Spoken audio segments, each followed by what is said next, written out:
Le divertissement a aujourd'hui pris une énorme place dans nos vies, et cela au point de la surconsommation de celui-ci. Ainsi, tous les jours, de nombreux films, livres, etc. sortent juste pour sortir, ne sont vecteurs d'absolument aucun vrai message, aucune vraie morale. Et l'industrie du manga en est tout autant victime que les autres. Alors que certaines œuvres éduquent constamment leurs lecteurs en reflétant les problèmes de notre société, l'autre grande partie se voit simplement exister à caractère divertissant. Et parmi les mangas toujours en parution, il y en a un qui, étonnamment faisant partie des plus vieux, touche à des sujets d'une grande importance depuis ses débuts, JoJo's Bizarre Adventure.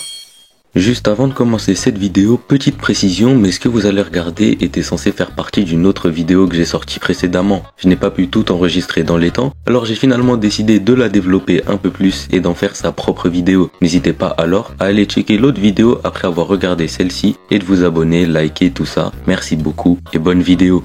Pour commencer dans le dur directement, un sujet très récurrent dans JoJo, c'est la mort. Et on n'est pas sur les morts les plus douces qu'on ait pu voir. Mais bref, ce que je trouve assez intéressant, c'est la façon dont Araki illustre cela et n'oublie pas d'appuyer l'importance du deuil. La plupart des morts dans JoJo voient un personnage se sacrifier pour un autre. On assiste ensuite à ces fameuses scènes lors desquelles il se transforme d'une manière assez poétique en nuage avant de disparaître. Mais au-delà d'être esthétiquement intéressant, Araki arrive à placer ses morts au bon moment pour obliger aux survivants d'accepter la perte de leurs proches et de ne pas rendre leur sacrifice vain. À l'image de Polnareff qui, prêt à mourir face à Vanilla Ice, retrouve après le sacrifice d'Iggy et Abdul la force de se battre. Mais ce point s'applique aussi dans l'autre sens lorsqu'on observe les personnages qui n'ont à l'inverse pas su faire ce deuil. L'exemple le plus direct et brillamment écrit est évidemment Enrico Pucci, qui ne veut pas lâcher le bail 30 ans après la mort de Dio quand même. Mais bon, sans blague, il est intéressant de voir au fur et à mesure de son développement que le prêtre n'agit évidemment pas pour le bien de l'humanité, mais simplement pour son défunt ami et sa vengeance.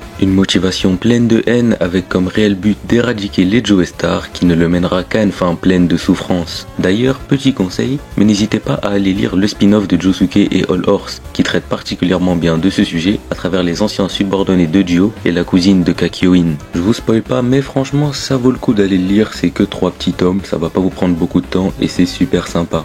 Un autre point très intéressant je trouve et qui serait franchement pas mal d'intégrer dans la tête de certains est l'impact des parents sur leurs enfants. De la partie 1 à la 9e, sans exception tous nos protagonistes sont plus ou moins affectés négativement ou positivement par les actes de leurs parents. L'un des plus touchants est évidemment Josuke. Enfant illégitime, ce dernier fut élevé par sa mère et son grand-père uniquement, sans jamais avoir besoin de l'aide de Joseph. Ainsi, lorsque l'ancien débarque à Morio pour retrouver Kira, le jeune Higashikata ne le considère pas plus que cela, et c'est assez logique. Mais au fur et à mesure du déroulement de la partie, Josuke va laisser transparaître sa déception de ne pas avoir vécu aux côtés de son paternel, et va dans la mesure du possible, essayer de profiter des quelques moments avec son vieux sénile. Tout cela se concluant avec Joseph assumant son rôle de père et Araki appuyant l'importance de la reconnaissance des enfants illégitimes. Un autre exemple est bien sûr celui de Jolene qui vit toute sa jeunesse loin de Jotaro. Certes, ce dernier s'est éloigné à contre-cœur dans le but de la protéger, mais la jeune Kujo ne peut le comprendre et n'y voit donc qu'un père absent. Une situation qui va magnifiquement évoluer tout le long de Stone Ocean, lors de laquelle Jolene acceptera la vérité et Jotaro montrera jusqu'au bout son amour envers sa fille. Une bien belle et mélancolique conclusion pouvant servir de morale à beaucoup.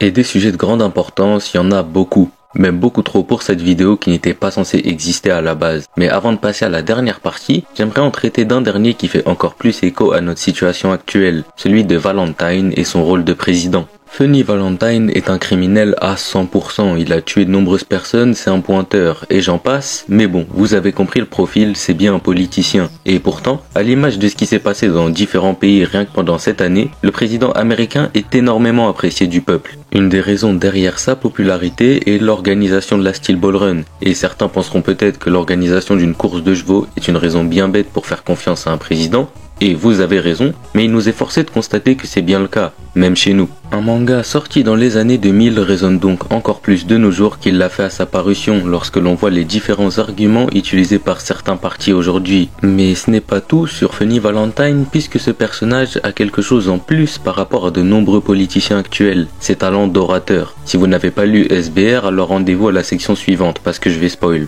Dans la partie 7, il y a une scène qui a marqué absolument tout le monde, l'affrontement final entre Johnny et le président après qu'il ait tué Jairo. Et cette scène révèle l'un des traits les plus ingénieux de ce personnage, puisqu'alors qu'il fait face à un Johnny qui a la possibilité de le tuer, ce dernier va par la parole presque convaincre le cow-boy d'abandonner son acte, alors que je vous le rappelle, son meilleur ami vient de mourir devant lui. Et cette capacité à retourner l'esprit des gens avec les mots, à leur faire croire que c'est eux qui sont en tort, et je trouve le point qui fait de Valentine l'un des persos les plus intéressants, mais aussi réalistes que j'ai pu observer. De nombreux politiques passent leur temps à faire de fausses promesses et raconter n'importe quoi pour embellir leurs conneries, et ça Araki l'a très bien compris et a essayé de le transmettre à ses lecteurs. Une preuve une fois de plus que Jojo, au-delà de nous régaler niveau divertissement, est vecteur d'importants messages qu'il est indispensable de comprendre lors de la lecture de l'œuvre. Et enfin, pour conclure cette vidéo improvisée, j'aimerais discuter d'un autre des points positifs de Jojo, la représentation. On le sait, la fiction pêche très souvent à représenter de nombreux personnages, surtout lorsque ceux-ci sont issus de minorités. Eh bien, dans Jojo, Araki fait honnêtement un plutôt bon travail. Je vois toujours certains qui, pour faire chier, essayent de citer le fait que l'un des premiers persos noirs du manga s'appelle Smokey Brown, mais même si c'est vrai que ce n'est pas le nom le plus malin, il s'agit là encore d'une ref musicale, cette fois-ci à Smokey Robinson et James Brown.